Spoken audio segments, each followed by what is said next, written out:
Midway through the Super Bowl of 1993, a commercial for revolutionary new Clear Cola sparked a national craze. Set to the anthem Right Now by Van Halen, the ad was supposed to feel edgy. It featured an astronaut, a rhino, and a woman guzzling the translucent elixir. Right now, we're all thirsty for something different, it proclaimed. Introducing Crystal Pepsi. The soft drink quickly became the cool kid of the vending machine, marketed as a pure and natural spin-off of classic Pepsi. It was showcased on the evening news, parodied on Saturday Night Live, and begrudged by competitors at Coca-Cola. From high school cafeterias to Wall Street power lunches, millions of Americans were excited to try it. Crystal Pepsi was poised to become a billion-dollar idea. Instead, it was a colossal flop. Less than a year after the commercial hit the airwaves, the soda was yanked from the shelves, became a cultural laughingstock, and was later dubbed one of the biggest product failures of all time by Time magazine. But the full story behind its rise and fall has remained a mystery for decades.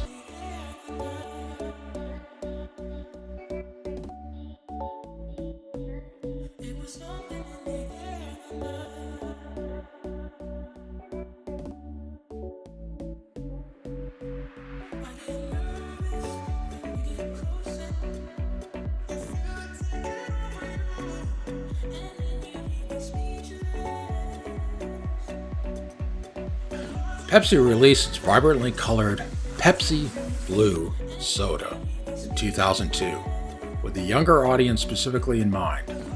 The drink was advertised as a berry-infused cola, but consumers compared the taste more commonly to cotton candy, also mentioning that it was more sugary and syrupy than other Pepsi offerings.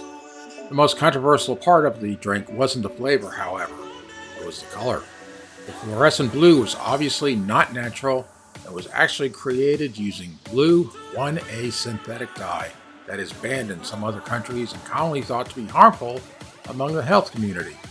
With this in mind and low sales numbers all around, the product was soon discontinued in 2004.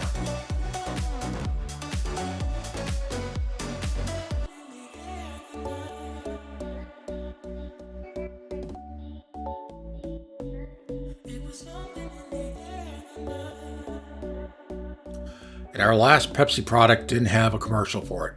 It says something already about it based on the fact that they didn't have one for it. Nothing's better than waking up in the morning to a nice cup of Pepsi. For a brief period of time, this was reality Pepsi's team was trying to create with its Pepsi AM concoction.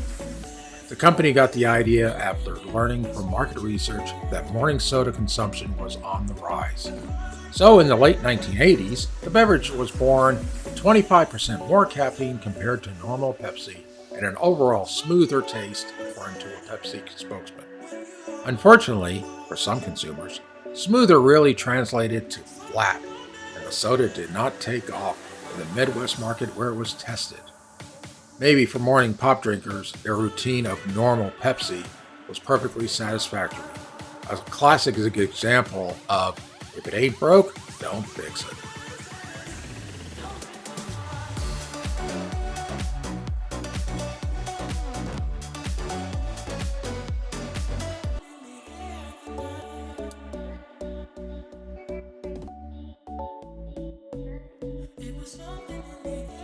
So this leaves us to say, what were they thinking?